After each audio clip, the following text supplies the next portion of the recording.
schools in Elsies River on the Cape Flats were placed on lockdown on Tuesday after an unknown gunman opened fire on a group of school children. This happened this morning. A 14-year-old boy was fatally wounded, while a girl, 15 years old, and a 17-year-old boy were wounded. Our reporter Latashia Naidoo tracking that story for us, and she joins us for an update now. Latashia, a very tragic story that you have been covering today. A question on everyone's minds is, why would gangs target a school where children are supposed to be getting teaching and learning? Well, that's exactly the question everyone's asking.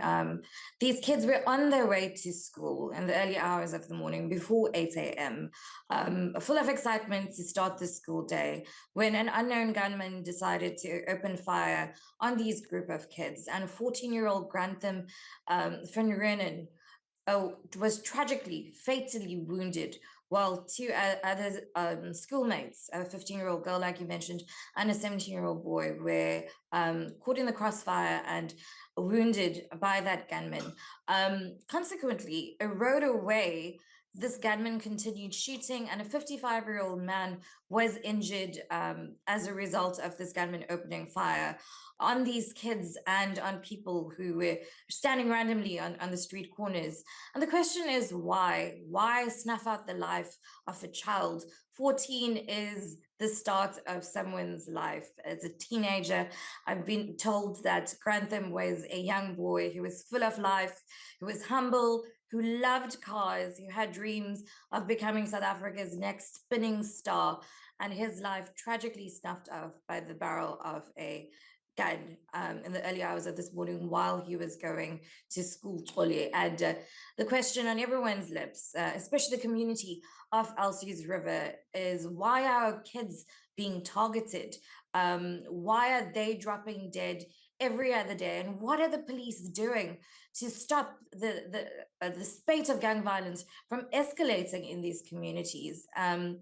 And the most tragic part of the story, Oli, was that I spoke with Grantham's parents today. His mum was incoherent. She was completely devastated, as one would expect. And so was his dad, who was actually the last person who saw his son alive.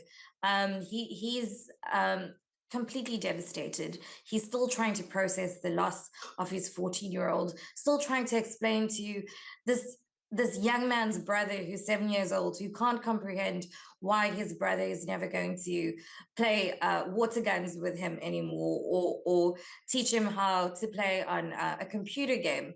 But Oli, this is how Grantham, the 14-year-old boy who passed away, his father, Elridge Petrus, describes the incidents of this morning.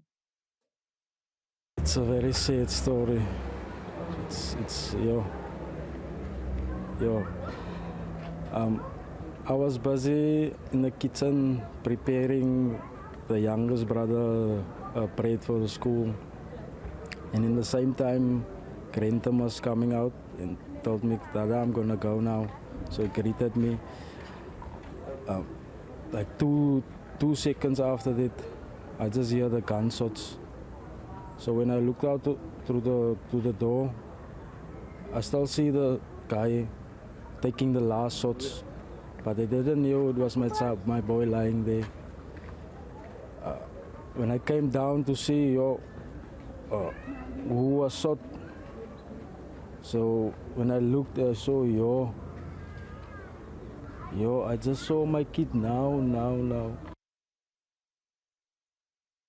Well, you know, they say it's the unnatural order of things for a parent to bury their child. But in communities like Elsies River, where gang warfare breaks out every single day, this is their lived reality.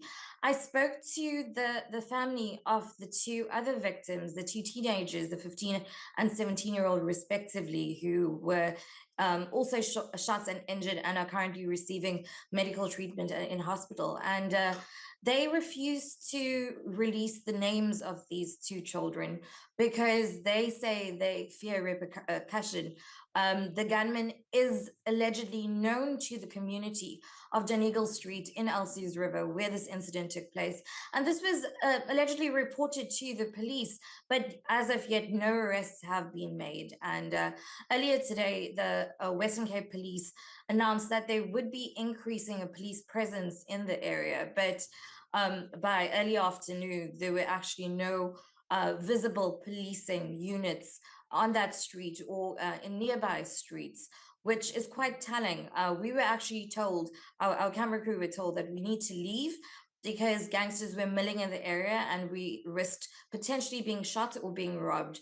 And this, like I mentioned, Holly, is a lived reality of people in Elsies River and kids growing up there every day. And the question that many people asked me today was, who's next? Is their child going to die next, senselessly, Holly? Absolutely tragic story, but infuriating as well, Latashia, given that it would seem law enforcement is just as afraid of actually taking action. Because if that gunman is still at large, who's to say is going to be his or his next victim, in fact? And an interesting point that the community actually brought up to me was that they'd notified Ravensmead Police, which is the policing precinct that Elsies River falls under, of the incident as soon as it happened. But police units only arrived over an hour later, and it was anti-gang unit members who showed up, having been just driving by. It wasn't Ravensmead Police that showed up to the scene of this crime. And Grantham's dad told me he had to watch his son dying in front of him, watch his body laying in a pool of blood for over an hour before the police actually arrived, which is completely tragic and heartbreaking. But it's something that these communities have to deal with on a daily basis.